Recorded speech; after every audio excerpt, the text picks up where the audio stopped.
राजस्थान में वैसे तो अलग अलग चमत्कारिक मंदिरों की बहुत मान्यता है, लेकिन कुछ ऐसे भी सिद्ध मंदिर हैं जिनमें पहली बार आने वाले भक्त डर जाते हैं। साथ ही अगर किसी भक्त पर भूत प्रेत का साया हो तो वह मंदिर में आने भर से दूर हो जाता है। आज हम बात कर रहे हैं राजस्थान के दौसा जिले में स्थित मेहंदीपुर का बालाजी मंदिर के बारे में। जयपुर से करीब 100 किलोमीटर दूर मेहंदीपुर बालाजी का ये धाम भगवान हनुमान के 10 प्रमुख सिद्ध पीठों में गिना जाता है। वर्षों पुराना यह मंदिर बहुत अधिक सिद्धि प्राप्त किया गया है। भक्तों से मान्यता है कि इस स्थान पर हनुमान जी जागृति अवस्था में विराजते हैं। यह देखा गया है कि जिन व्यक्तियों के ऊपर भूत प्रेत और बुरी आत्माओं का वास होता है, ये यहाँ की प्रेतराज सरकार और तान के मंदिर में प्रवेश करने से ही चीखने चिल्लाने लगते हैं और फिर वे बुरी आत्माएं भूत पिशाच आदि प्रेतों के शरीर से बाहर निकल जाती है।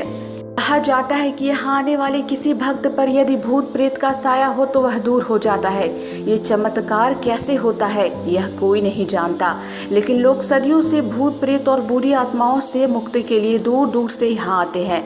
ऐसी मान्यता है कि बालाजी महाराज के हजारों गण यानी कि अतृप्त आत्माएं यहाँ बालाजी के नित्य लगने वाले भोग की खुशबू से तृप्त हो रही है। इसलिए यहाँ भूत प्रेत के साए से परेशान लोग आते हैं और ठीक होकर जाते हैं। मंदिर से जुड़ी कहानी है कि 3 देवों की प्रधानता है, श्री बालाजी महाराज, श्री प्रेतराज सरकार और श्री कोतवाल भैरव। यह 3 देव यहाँ आज से लगभग 1000 वर्ष से पूर्व प्रकट हुए थे। इनके प्रकट होने से लेकर अब तक 12 महंत इस स्थान पर सेवा पूजा कर चुके हैं और अब तक इस स्थान के 2 महंत इस समय के विद्यमान हैं। शुरुआत में मेहंदीपुर धाम में घना जंगल हुआ करता था और यह जंगली जानवरों का वास सुनसान होने के कारण यहाँ चोरों डाकू का भी डर था। ऐसे में आम आदमी की पहुंच इस जगह से काफी दूर थी। पौराणिक कथा के अनुसार यहाँ एक मंदिर के सबसे पुराने महंत के पूर्वजों को एक सपना आया और सपने में ही उठकर एक बड़ी विचित्र जगह पहुंच गए। उन्होंने देखा कि एक ओर से हजारों दीपक प्रज्वलित थे और हाथी घोड़े की आवाज के साथ एक बहुत बड़ी फौज चली आ रही है। उस फौज ने बालाजी महाराज की मूर्ति की 3 प्रदक्षिणाएं की और उन्हें प्रणाम किया। उसके साथ वे जिस रास्ते से आए थे उसी रास्ते से चले गए। महाराज ये सब लीला बहुत ही आश्चर्य के साथ देख रहे थे। उन्हें ये सब देखने के बाद डर लगा और वे वापस अपने गांव चले गए। घर जाकर उन्होंने इस लीला के बारे में बहुत सोचा। वहीं जैसे उनकी आंखें लगी तो उन्हें एक और सपना आया।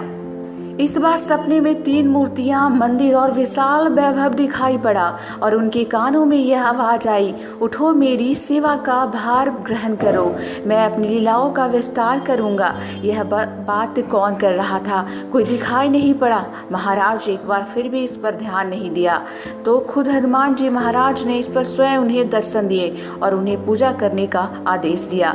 दूसरे दिन महाराज ने आसपास के लोगों को सारी बातें बताई। जैसे ही सपने के बताए अनुसार खुदाई की गई, वहां से प्रतिमा निकलकर आ गई। कुछ लोगों ने वहां एक छोटे से मंदिर की स्थापना करवा दी और भोग की व्यवस्था भी करवा दी। ऐसा होने से वहां चमत्कार होने लगा। कपटी और दुष्ट लोगों ने इसे ढोंग माना। बालाजी महाराज की प्रतिमा निकाली गई थी, वहां मूर्ति फिर से लुप्त हो गई। इससे सभी लोगों ने शक्ति को माना और क्षमा मांगी। लोगों के क्षमा मांगने के बाद मूर्तियां दिखाई देने लगी। रहस्य यह है कि महाराज की बाईं ओर छाती के नीचे एक बारीक जलधारा निरंतर बहती रहती है, जो पर्याप्त चोला चढ़ जाने के बाद भी बंद नहीं होती।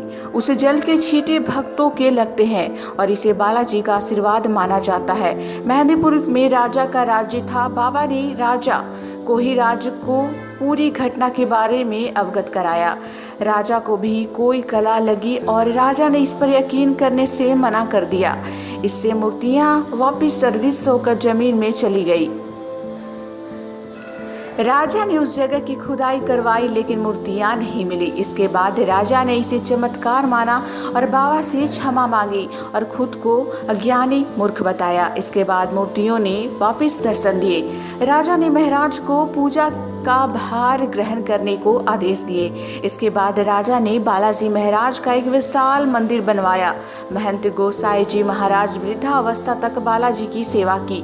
बाद में उन्होंने बालाजी की आज्ञा से समाधि ले ली और बालाजी से अंतिम क्षण में प्रार्थना की, मेरा वंशी आगे तक आपकी सेवा पूजा करे, ताकि मंदिर की स्थापना से अब तक महाराज का परिवार ही सेवा कर रहा है।